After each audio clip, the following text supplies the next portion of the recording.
A ver, dice Iván. Una vez iba en la carretera cuando una señora me pidió llevarla todo tranquilo, pero el día siguiente vi una noticia de la misma señora que había fallecido semanas antes en la misma carretera. Ok. Bueno, nada, bienvenidos otra vez más a Viernes de lo Extraño. Estoy con Kime. Hola. eh, y hoy metí rutas paranormales. Hay casos en cantidad. Yo tuve que seleccionar por ahí los más investigados o los que hay cita de los testigos, porque hay muchísimo, hay mucho, mucho, mucho. A mí particularmente en la ruta no me pasó nunca nada, salvo una vez vimos como una bolsa de consorcio que se infló así por el viento y parecía un dementor. Nos pegó un susto bárbaro. Pero después no hemos visto nada así extraño. Una lluvia rara también cruzamos con mi hermano. Veníamos de la laguna, de acá cerca de Bahía Blanca, y vieron cuando se hacen esas cortinas de lluvia que se ven como si estuvieran las nubes peinadas así para abajo. Mm. Bueno, esta llegaba directamente hasta el piso y traspasamos esa cortina de agua, fue increíble. Era literalmente una regadera, era una ducha que caía sobre la ruta. Nosotros frenamos sobre la ruta o seguimos, bueno, no me acuerdo si habíamos frenado o seguimos y veíamos cómo esa ducha iba arrastrándose así por el campo. Eso fue muy, muy extraño, muy raro, jamás lo había visto. Era ca ¿Vieron? Yo siempre lo comparaba, ¿vieron la película de Truman Show? Cuando el protagonista está sentado en la playa y de golpe y de la nada, un chorro de lluvia, como si fuera una ducha, le cae encima de él. Y bueno, fue algo parecido, nada más que más grande, ¿no? Del tamaño, no sé, de una casa o más grande, o de una cancha de fútbol. Pero era así, era como una cortina, una ducha gigante que iba arrastrándose por el campo, fue increíble. Eso es lo más extraño que he visto en la ruta. Sé que mucha gente ha visto. De hecho, acá creo que hay un par de anécdotas que han contado de, por ejemplo, bueno, el que nos contó el muchacho de Salta, ¿te acordás? Que se le colgó ese ente en el auto. Ese sí. Y después un chico también creo que contó en la ruta que va a las grutas, que vio desde el colectivo, vio una luz a lo lejos también. Si los quieren escuchar, vayan a la temporada 1 que, que están ahí. No me acuerdo En alguno qué programa de habrá. todos esos. Y creo que en los primeros, en el segundo o en el tercero. Así que nada, estuve recopilando casos. eh, la mayoría son casos ovni, porque es lo que más se ve en las rutas. Y exceptué casos de camioneros, porque como yo les digo, tuve que separar, porque son millones de casos. Entonces separé camioneros y vehículos normales. Hay un montón. Y el primero que me llamó la atención es de un caso de unos músicos chilenos que pasó en el desierto de Atacama. Generalmente estos casos pasan en lugares desérticos o poco poblados, por eso hay tantos casos. Bueno, estos casos yo me los empecé a sacar de diferentes fuentes, todos. Hoy le estaba contando a los chicos que yo por ahí agarro muchas fuentes y voy sacando de cada fuente, voy completando la información, porque en cada fuente está incompleta, digamos, o me falta cita de los... A mí me gusta empezar a buscar cita de los testigos textuales. Eso está bueno, es muy rico en informaciones. Y nada, me hice un relato de cada caso. Así que se los voy a leer todo lo que he preparado. Nice, nice. Sí, o sea, yo los casos que me van mandando voy a poner un día especial y los voy a leer todos juntos. Así que los voy a ir juntando. Bueno, vos ves los ya puestos, así que los vamos a ir Sí, poniendo sí. ahí en el apartado del podcast del Discord y nos tomamos un día especial y los leemos. O también me sirve que manden audio si quieren contarlo o si se animan y quieren venir a la llamada que tenemos acá, porque esto lo estamos haciendo en vivo y en directo. Estamos acá todos los viernes a la noche. Si quieren venir y contarlo con sus palabras, bienvenido sea, mejor todavía. Así que nada, los invito. Muy bien. Bien, ahora nos vamos a Estados Unidos, a un caso que tuvo un libro y una película. Es el de Travis Walton. Yo lo incluí porque a este hombre directamente lo abducieron, qué palabra difícil, Mm. desde la ruta, así que lo incluí obviamente. Pero este caso de Travis Walton merece un programa entero dedicado a este hombre, porque lo que le pasó, lo que contó después, y después vino el libro, y después vino la película, es impresionante. Pero bueno, lo resumí y se los traigo. Bueno, dice que la experiencia de Travis Walton es uno de los casos de abducción extraterrestre más conocidos y documentados, como les decía. Esto pasó el 5 de noviembre de 1975 en el Bosque Nacional Apache Sitgreaves. Andá a saber cómo se pronuncia eso. Cerca de Snowflake, Arizona.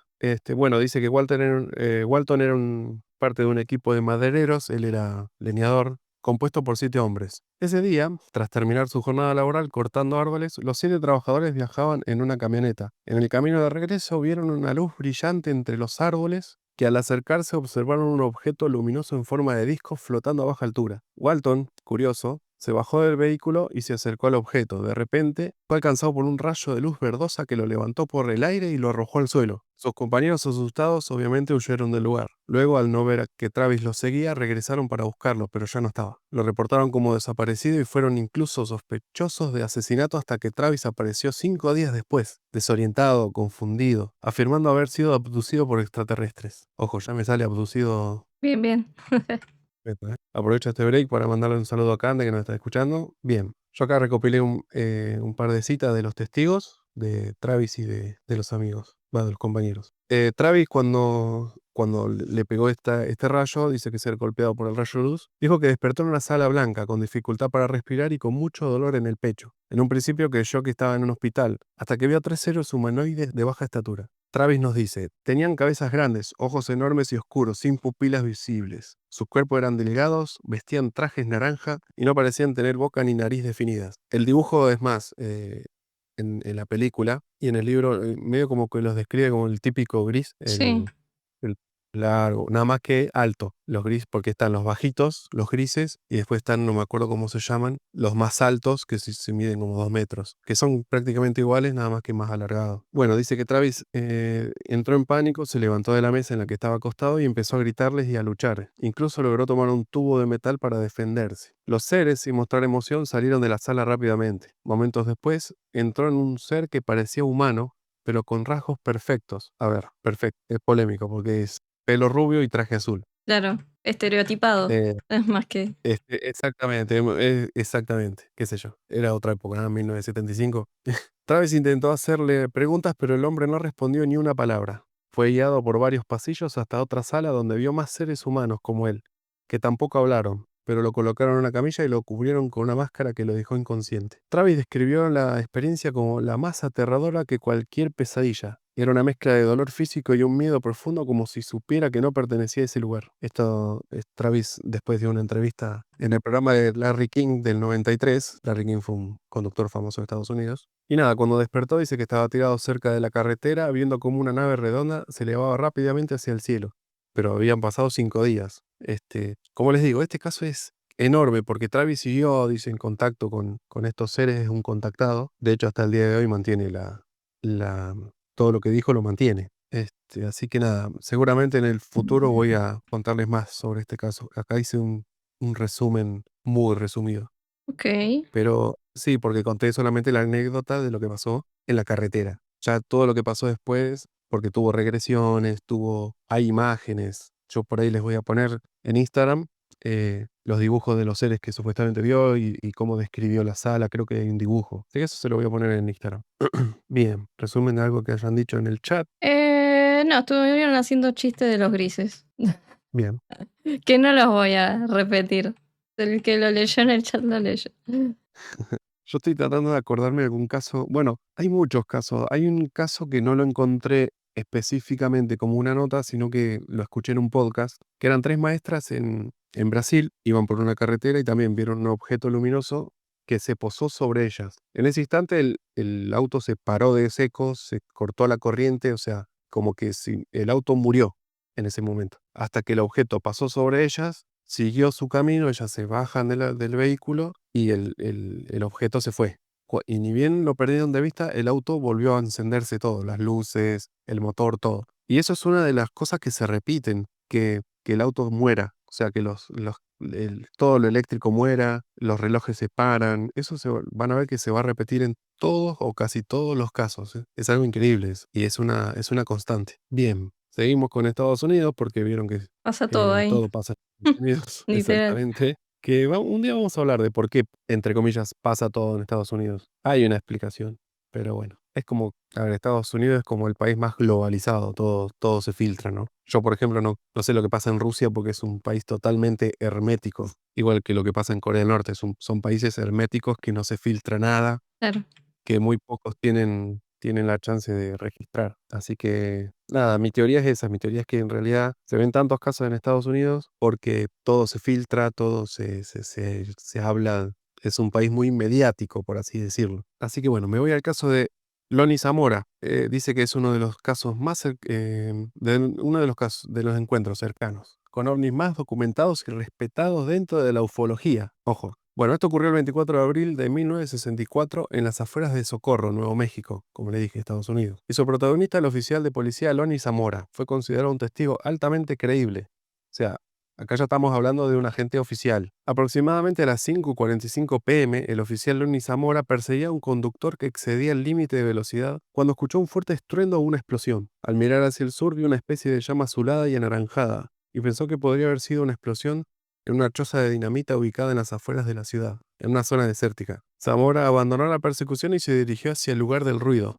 Al acercarse vio lo que describió como un objeto brillante, blanco o color aluminio, con forma ovalada o de huevo, posado sobre patas. O sea, directamente el tipo vio una nave. O sea, no hay cómo confundirse. Cerca del objeto había dos figuras pequeñas, blancas, que creyó en un principio que eran niños o personas pequeñas con monos blancos. Zamora nos dice: me acerqué y vi un objeto blanco, de forma ovalada, estaba apoyado en el suelo con las que parecían ser patas. A su lado vi a dos personas pequeñas vestidas de blanco. Me acerqué más y oí otro estruendo. Entonces vi una llama azulada y el objeto empezó a moverse. Zamora describe que el objeto emitió un sonido, un fuerte zumbido, y una vez que despegó, no dejó rastro de humo negro, ni ruido, ni motores, ni nada. Se elevó lentamente, luego aceleró a gran velocidad en dirección suroeste hasta perderse en el cielo. Obviamente, Lonnie llamó por radio a la estación de policía local y en pocos minutos otros oficiales llegaron al lugar. Ahí encontraron 4 marcas en el suelo consistentes con la pata de aterrizaje. También se hallaron marcas de quemaduras y arbustos chamuscados. El FBI y la Fuerza Aérea de Estados Unidos, a través del proyecto Blue Book, investigaron el caso. Yo voy a hablar también de casos del proyecto Blue Book en futuros podcasts, porque este es uno, pero el proyecto Blue Book investigó muchísimos casos OVNI en Estados Unidos que les sucedió, o sea, que investigó directamente la Fuerza Aérea y el FBI. O sea, no. Bien, el capitán Richard T. Holder del ejército y el doctor Hynek entrevistaron a Zamora poco tiempo después del evento. Bueno, acá tengo una cita del doctor. Dice que Zamora es un testigo creíble, no muestra señales de querer fama ni publicidad. Es obvio que está profundamente perturbado por lo que vio, pero no parece ser el tipo de persona que inventaría una historia así. Ya les digo, al ser un oficial de policía, un piloto, qué sé yo, es más creíble que una persona random, no sé, así yo también lo pienso. Sí, puede ser. Igual este caso nunca pudo explicarse completamente, no le encuentro una explicación a lo que vio, que pasó. O en los barcos Algunas, también. claro, dice que aunque algunas teorías hablaron de un prototipo militar secreto, nunca se presentó una evidencia que haya explicado esto, o que explique que fue un fraude o lo que sea. O sea, si el FBI o el gobierno de Estados Unidos no puede encontrar una evidencia de que esto haya sido un fraude o que se haya confundido con otra cosa, estamos hablando de estos casos de los 70, 60. Hay muchos que son inexplicables. Por ahí ahora es más fácil hacer un fraude, más ahora con la IA, peor. Ahora Sí. yo estoy encontrando videos de, qué sé yo, de rayos globulares o que son todo hecho con IA. O sea, bueno, años después, Zamora volvió a referirse al tema y dijo: yo no quiero fama, solo conté lo que vi. No sé qué era ese aparato, pero estaba ahí y despegó frente a mí. O sea, nunca cambió la historia, siempre se mantuvo el oficial Zamora. Dice Alexis, ahora yo creo que pasa eso, no creeríamos nada pensando que es IA o algo técnico nuevo, tecnológico nuevo, perdón. Claro, exactamente. Bien, seguimos en Estados Unidos.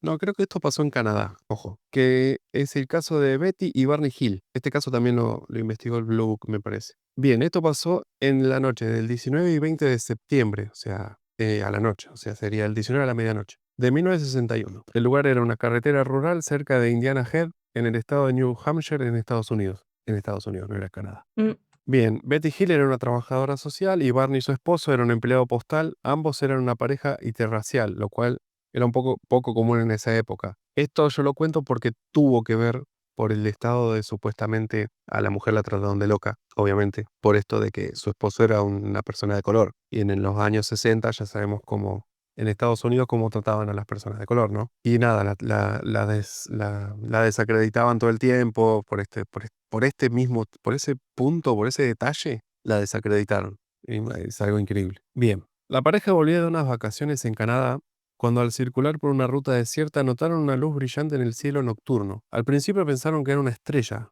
pero comenzó a moverse erráticamente. Decidieron detener el auto varias veces para observarla con binoculares. Barney nos relata, la nave se movía sin sonido alguno, se desplazaba como si estuviera viva, reaccionando a nosotros. Sentí una fuerza que me decía que no debía seguir mirándola. En un momento la nave descendió frente a su coche, lo que obligó a Barney a detenerse. Bajó con sus binoculares y afirmó ver figuras humanoides a través de una ventanilla del objeto. Eso también pasa mucho. Que viste que por ahí hay avistamientos así ovni donde dicen que hay ventanitas y ven seres. Mm. Eso también lo he escuchado. Bueno, Barney dijo que vio de 8 a 11 seres de pie detrás de unas ventanas. Todos llevaban uniformes negros brillantes. Uno de ellos me miró directamente como si me hablara mentalmente. Sentí que me iba a capturar. Bien, acá ellos aseguran que perdieron la noción del tiempo, como que tuvieron un desfasaje temporal y aparecieron en su casa en la cama, ya durmiendo. O sea, en un momento u otro, ellos estaban viendo todo eso, escena perdida, y aparecen acostados en la cama, y sin recordar qué pasó entre el trayecto de la ruta a su casa. No saben cómo llegaron, no saben cómo se acostaron ni nada. Bueno, al otro día notaron que los relojes de ambos habían dejado de funcionar, el vestido de Betty tenía roturas y una sustancia rosada, y Barney tenía marcas extrañas en sus zapatos. Como no se acordaban, ellos sabían que habían vivido algo en ese tiempo, en ese transcurso de tiempo perdido. Empezaron a hacerse hipnosis. Ambos acudieron al psiquiatra de Benjamin Simmons, quien les realizó sesiones de hipnosis regresiva de forma separada. Bajo hipnosis recordaron haber sido llevados a bordo de la nave por los seres, quienes realizaron exámenes médicos. Betty nos dijo que me llevaron a una habitación muy blanca con una mesa metálica. Me hicieron pruebas con agujas. Uno de ellos, al que llamé al líder, me dijo que no me haría daño. También mencionó que le mostraron un mapa estelar tridimensional que ella dibujó. Yo esto después se los voy a poner en el Instagram, Viernes de Nuestro Año. Acuérdense, síganos. Mm. Años después, la astrónoma aficionada Marjorie Fish intentó identificar ese mapa, sugiriendo que representaba el sistema Zeta Reticuli, que de hecho después se comprobó que es muy, muy, muy similar lo que dibujó Bethany, o sea, Betty, a este sistema Zeta Reticuli. Son muy similares. Es más, yo vi un documental, y la verdad que impresiona la similitud que tiene. Dice Weber, Bueno, lo del mapa estelar te hace volar la cabeza. sí, porque de hecho ponían el dibujo que hizo Betty arriba del mapa estelar real y es casi exacto, se lo puedo asegurar. Yo lo vi, lo vi en un documental. Y eso es lo que te hace investigar y dudar. O sea, ¿cómo refutas eso? Es imposible. Si vos me decís que es una mujer que tiene conocimientos de astronomía, bueno, puede ser tipo un fraude. Así que bueno, dice que el caso se hizo público en el 65, tras una filtración en la prensa. Como les dije, esto se filtra siempre en Estados Unidos. Y bueno, inspiró un libro que se llama El viaje interrumpido. En las sesiones de hipnosis, Barney dijo, sentí que me controlaban mentalmente, me llevaban por un sendero del bosque hacia su nave. Betty dijo, no caminaban como nosotros. Tenían ojos grandes, eran delgados y no parecían humanos. Así que bueno, después le preguntaron al doctor si los veía, si creían ellos. Dijo, no encontré signos de alucinación. Ambos creían sinceramente lo que decían. Su angustia era genuina. O sea, aparte cuando uno hace hipnosis, yo creo que no te da chance a inventar una historia, ¿no? A no ser que la hayas alucinado, porque realmente vos describís lo que viste o lo que te pasó en una hipnosis, creo yo. Dice Alexis, ojalá cruzarme aliens cuando salgo a bailar y ya es hora de volver. Ok, A ver, mientras no hagan nada en el camino, es útil. Una manera de tepearse. tal cual. Bueno, ahora nos vamos a Escocia. Dejamos Estados Unidos por un Al rato, fin. que creo que ya no, sí, creo que ya no volvemos. Bueno, este incidente pasó en la ruta A70 el 27 de agosto de 1992 en Escocia. Le pasó a Gary Wood, técnico de ambulancias, y su amigo Colin Wright se dirigían en un automóvil desde Edimburgo hacia Tabrax, un trayecto que normalmente tomaría unos 30 minutos. Alrededor de las 23:30 horas, al pasar cerca del embalse Harperring en la carretera A70, divisaron un objeto discoidal de 2 niveles flotando a unos 6 metros sobre la carretera. El objeto era negro, brillante, sin ventanas ni luces visibles, y emitió una neblina plateada que envolvió su vehículo, sumiéndolos en una oscuridad total. En ese momento ellos pierden la conciencia cuando la neblina esta los envuelve, no se acuerdan más nada. Cuando recuperaron la conciencia, se encontraban conduciendo en sentido contrario a lo habitual. Al llegar a su destino descubrieron que habían transcurrido aproximadamente 2 horas y media, a pesar de que el trayecto debía durar solo 30 minutos. Ambos estaban desorientados y agitados y notaron que objetos dentro del automóvil estaban desordenados. Y esto como la pareja anterior, vieron que había como un desfasaje que ellos habían perdido, o sea, escena perdida. Bueno, otros que recurrieron a la regresión hipnótica. Preocupados por la experiencia, Woody y Wright se sometieron a sesiones de hipnosis con la terapeuta Helen Walters. Durante estas sesiones recordaron haber sido abordados por 3 entidades pequeñas que los llevaron a bordo de la nave. Allí fueron sometidos a exámenes médicos en salas circulares. Wood descubrió a una de las criaturas como de aproximadamente 1,80 metros de altura, con piel blanco grisácea, cabeza grande, ojos oscuros y cuello largo y delgado. Los mismos que para mí que es esta raza extraterrestre está ahí haciendo dedo en la ruta vivero que pringados se abducen. Miren, es que es verdad, es la misma criatura, es la misma raza de extraterrestre. Viste que casi todos ven al extraterrestre chiquito al principio y adentro de la nave está como el otro más alto, el grandote. Sí. Ya son 3 que describen al mismo. Bien, ambos hombres presentaban marcas en el cuerpo que no tenían antes del incidente. Tras el incidente, Wood experimentó dolores de cabeza severos y alteraciones en el sueño, pero los exámenes médicos no revelaron anomalías. Aunque no informaron a la policía ni a los medios de comunicación, sí contactaron a la Asociación Británica de Investigaciones OVNI. El investigador Malcolm Robinson, inicialmente escéptico, concluyó que ambos hombres eran sinceros y no buscaban atención pública. En 2012, documentos desclasificados del Ministerio de Defensa del Reino Unido revelaron que el caso fue tomado en serio por las autoridades y se elaboró un informe oficial sobre el avistamiento aéreo no explicado. El incidente de la ruta A70 sigue siendo uno de los casos más intrigantes de supuesta abducción extraterrestre en el Reino Unido. Sigue abierta la investigación. Pero bueno, como les iba diciendo, van a encontrar detalles o cosas que han contado los protagonistas que son muy similares uno con el otro. Es impresionante. Aparte son de diferentes años, diferentes lugares, ya les digo, la mayoría está bien. Eran de Estados Unidos, pero ahora me fui a Escocia.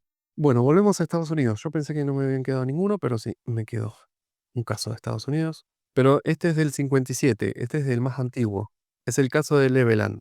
Claro, yo dejé este para después porque es un caso que tiene muchos testigos, no uno solo o dos, o muchos. Dice, el caso de Leveland es uno de los encuentros ovni más famosos e intrigantes de Estados Unidos. Ocurrió en Texas la noche del 2 al 3 de noviembre de 1957 y se destacó porque múltiples testigos independientes reportaron lo mismo: avistamiento de objetos luminosos y fallas mecánicas en sus vehículos en plena carretera. Es lo que le comentaba. Los autos no sé por qué fallan. No sé si estos objetos toman la energía del ambiente, entonces cuando va pasando el auto se muere, todo lo eléctrico se muere y cuando ya pasó como que se activa todo de nuevo. Es impresionante.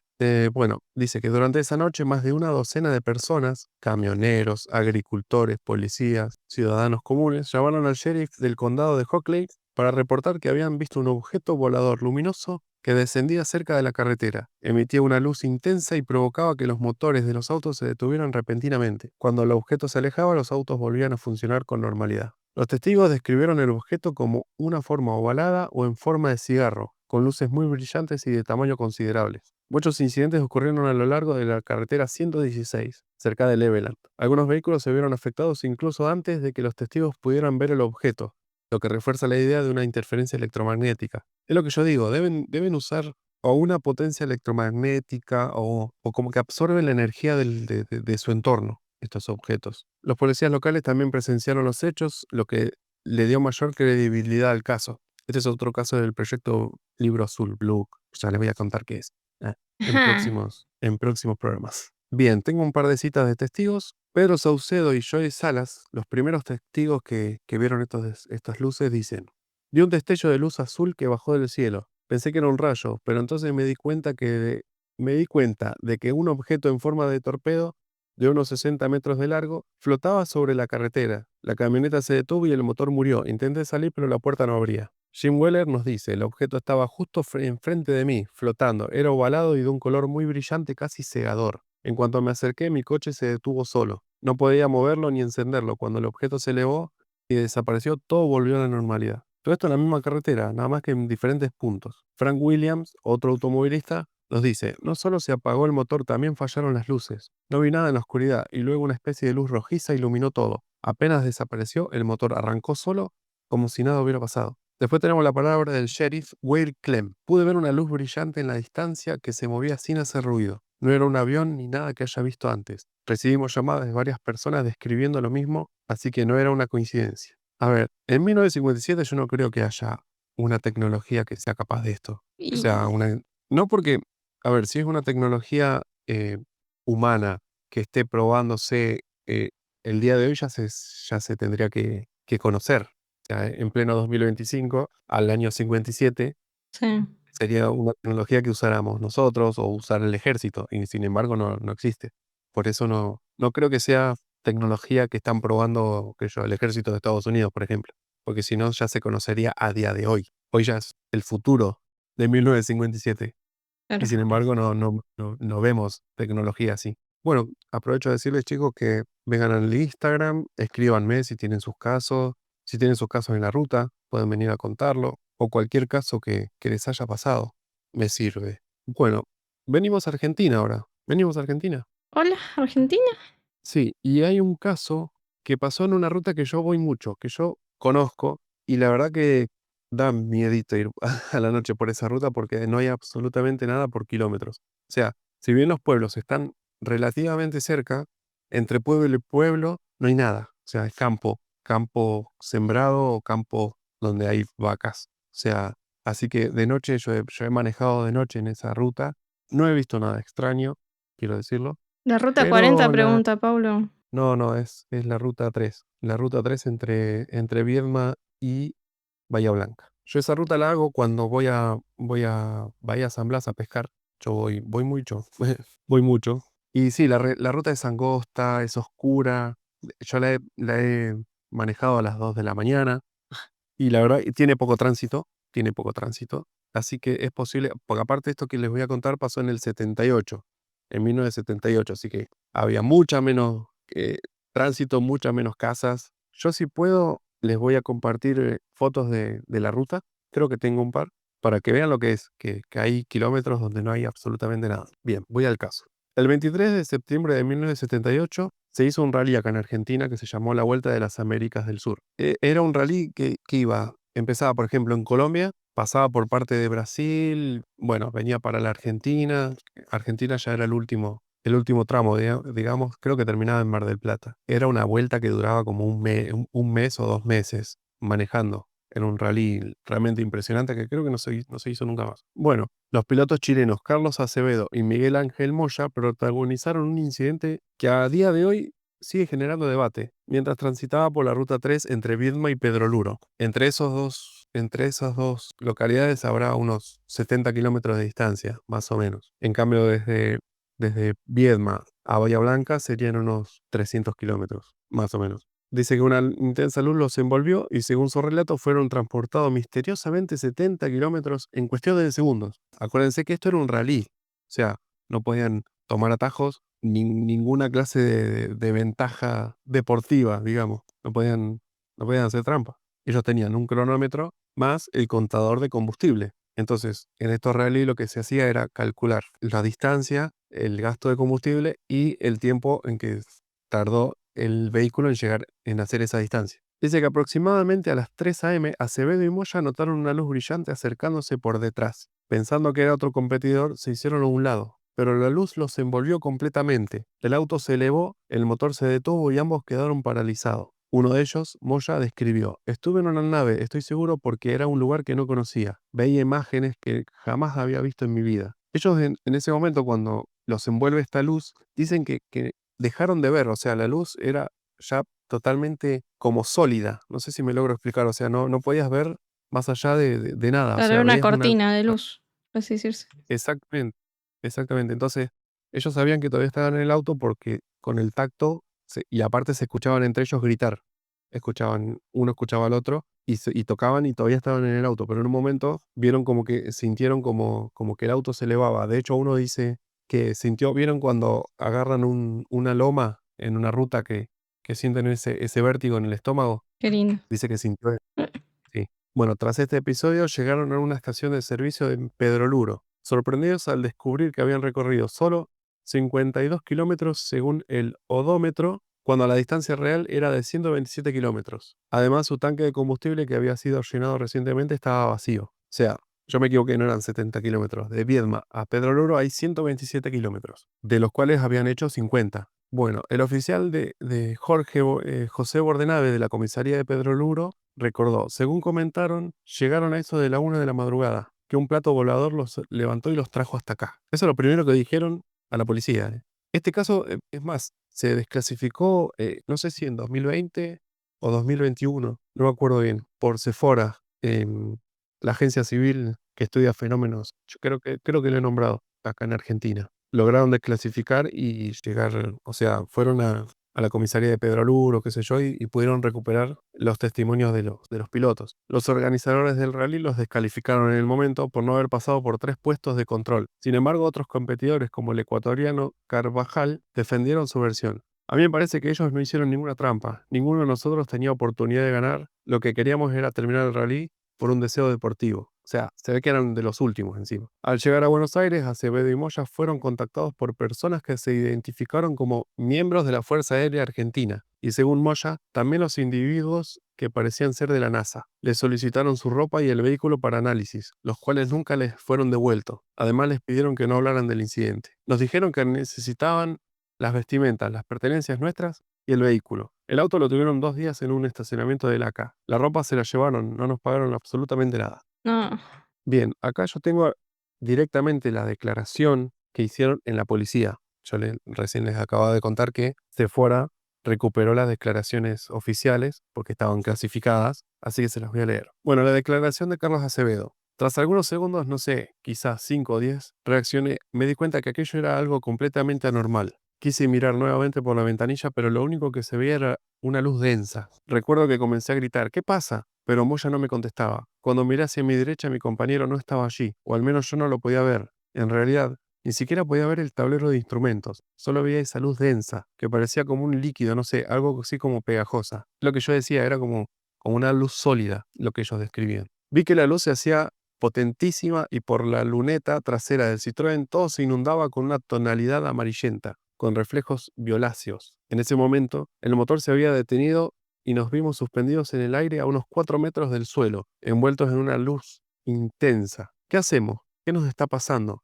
Fue lo único que pude articular. Poco tiempo después, la luz se fue haciendo menos intensa y parecía que estuviera bajando en forma vertical. De pronto la luz dejó el habitáculo y observé que hacia el oeste se alejaba algo así como un cono de luz amarillo, pero que no terminaba en punta, sino que estaba como truncado. Sería como de 4 o 5 metros en la base y 2 o 3 en la cúspide, y de unos 6 metros, quizás 7 de altura. La base iluminaba el terreno, aunque en realidad no se veía qué era lo que iluminaba. O sea, no se veía a través de la luz. Unos segundos después, la luz se retrajo o se levantó como una cortina de abajo hacia arriba, y lo único que quedó a la vista fue una luz blanco-amarillenta ovalada que siguió rumbo al oeste hasta desaparecer en la distancia. Yo quiero decir que al oeste, desde esa ruta, es puro campo y al este está el mar. O sea, al este tenemos ya lo que es la costa del mar argentino, que no está muy, muy lejos de ahí. Después de eso descendí del vehículo para ver si todo estaba en su lugar. Apenas un minuto después ascendí nuevamente al Citroën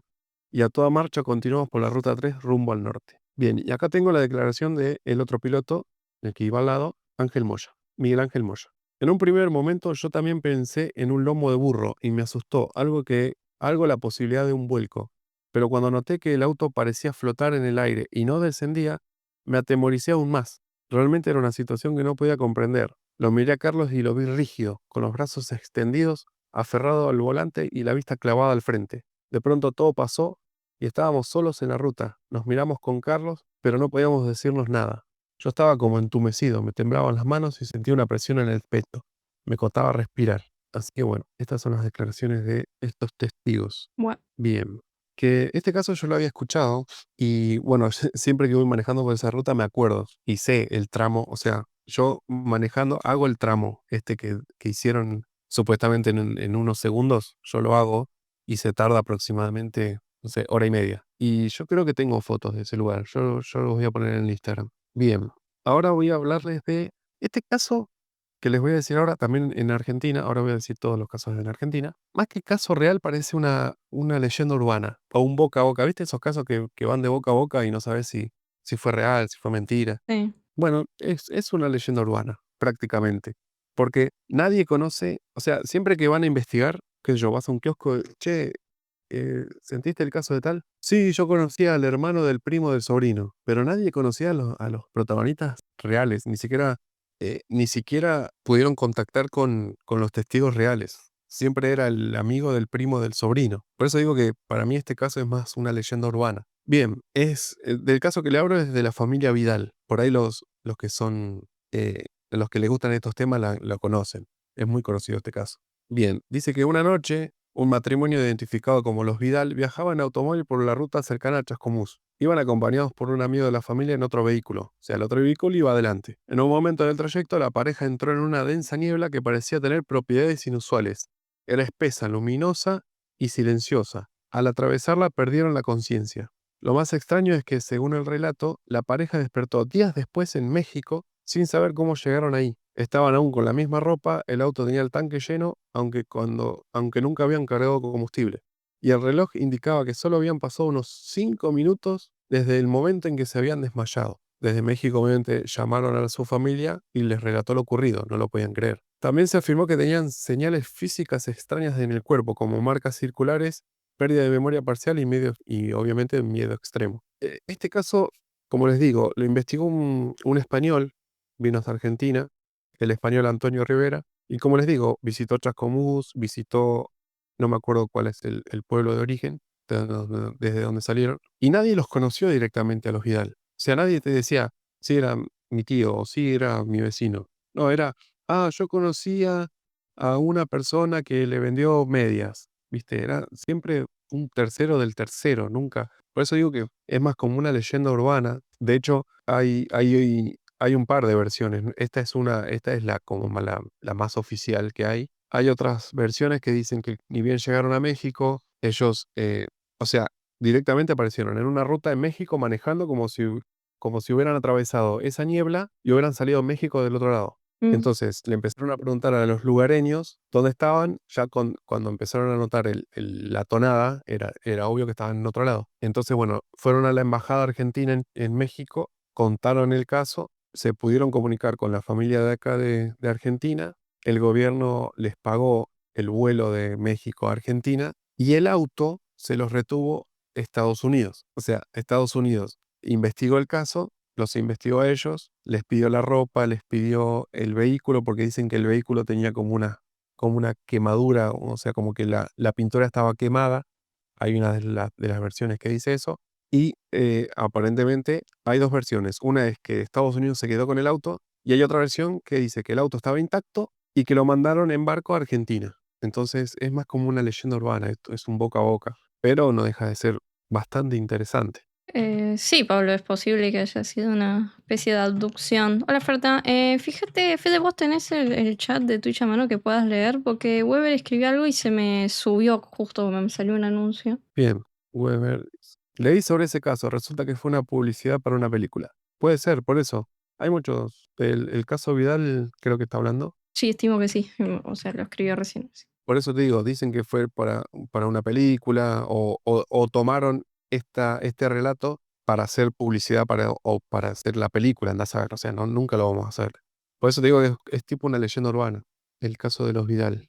Que creo que hay un caso parecido en Entre Ríos, pero no lo encontré, por eso no lo voy a nombrar, porque no me acuerdo casi nada, pero sé que era un caso parecido de una familia que desapareció y apareció en Corrientes o por ahí. También habían tenido como un desfasaje. Pero no lo pude encontrar. Lo escuché en un podcast así medio que lo contaron muy por arribita, pero no pude encontrar nada. Así que bueno. Bueno, y también recopilé casos en Argentina, después de estos dos. Recopilé unos mini casos, más cortitos, pero que pasaron también acá en Argentina, en la ruta. Todos casos ovni, la mayoría.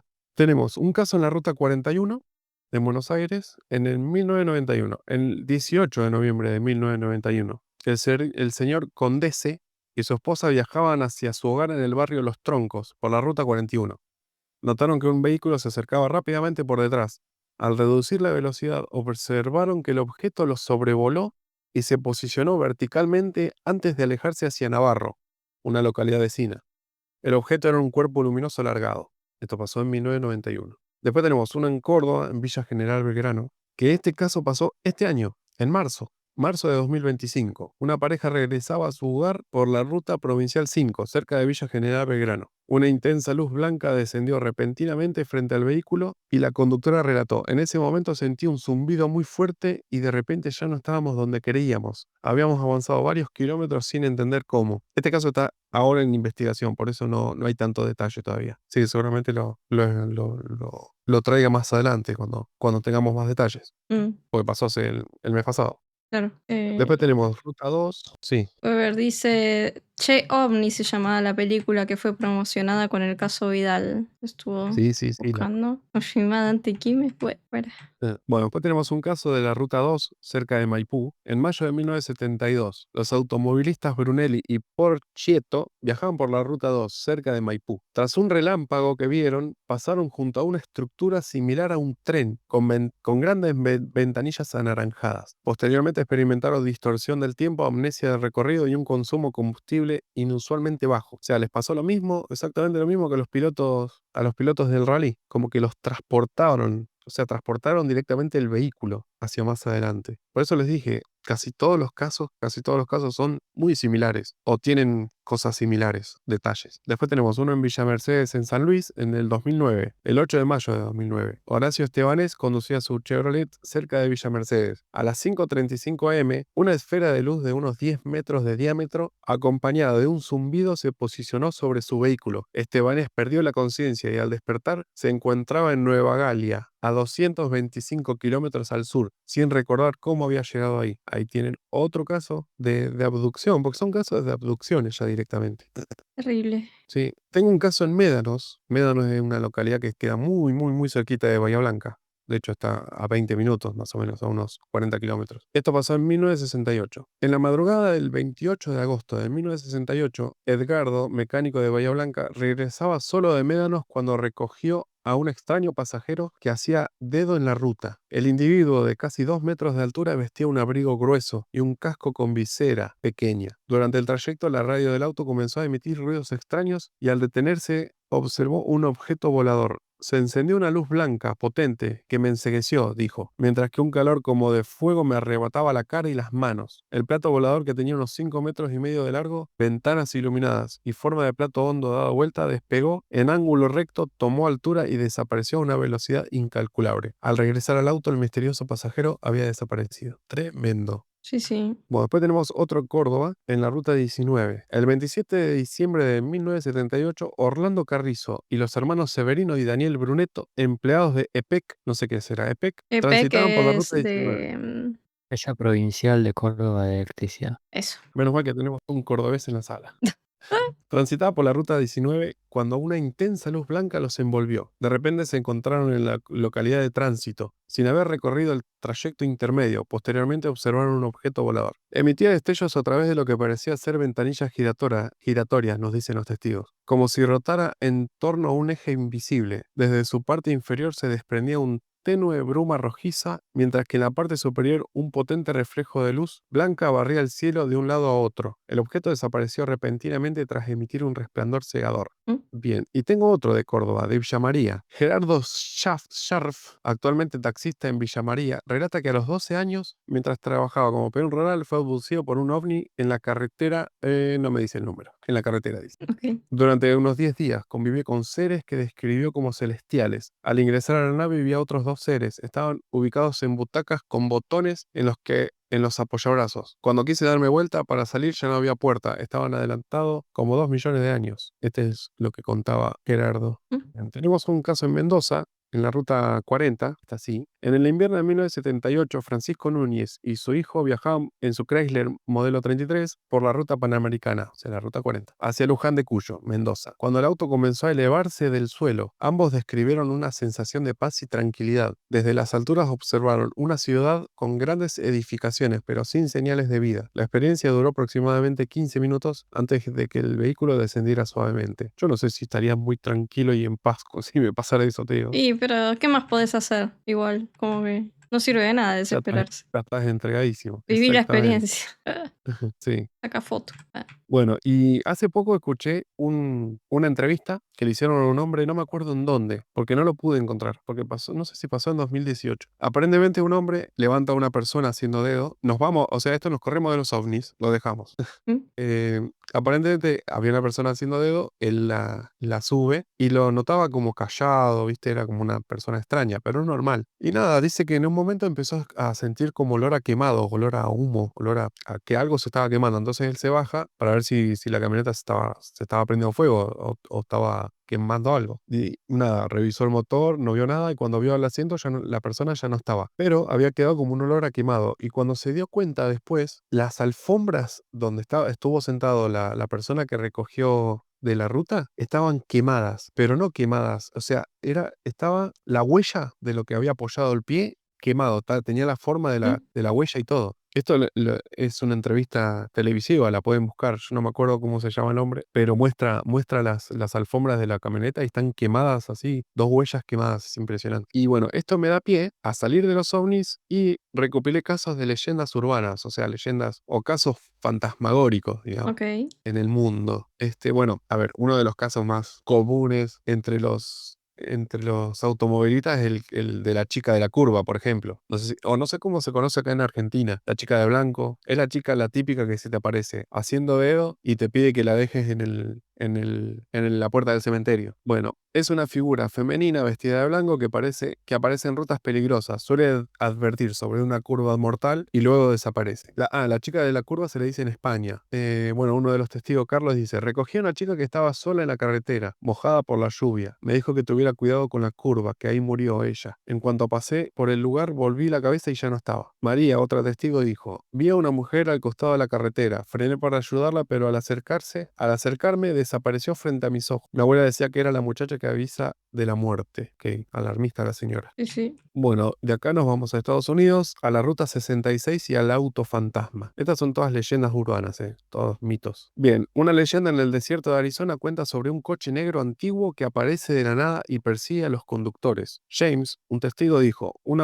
auto antiguo me siguió a toda velocidad por 15 minutos. No importaba cuánto acelerara. Cuando paré en una estación desapareció sin dejar huella. Linda dijo: vi un Ford negro de los años 30 con luces encendidas. Se me puso al lado, luego cruzó a toda velocidad y se desvaneció como humo. El operador de una gasolinera me dijo que no era la primera vez que alguien lo veía. Bueno, después nos vamos a Escocia, a la ruta A75. Acuérdense que estuvimos en la ruta A70. Bueno, la A75 es conocida como la carretera más embrujada de Escocia, donde se reportan apariciones, animales, fantasmas y voces. Derek y Norma Ferguson dijeron: íbamos en un camión cuando una figura saltó al camino. Frenamos, pero no había nada. Luego escuchamos gritos y pasos alrededor del vehículo, aunque estábamos solos. Sara dijo: iba sola en la madrugada cuando escuché susurro dentro del coche. No pude identificar el idioma, pero sentí frío y una presencia detrás de mí. Esto pasa en esta ruta en Escocia. Bueno, en Chile, al sur de Chile, en la ruta 5, tienen a la mujer de blanco también. Un espíritu vestido de blanco pide aventón cerca de la ciudad de Temuco y desaparece sin dejar rastro. Yo estuve en Temuco y no me pasó eso. ¿Mm?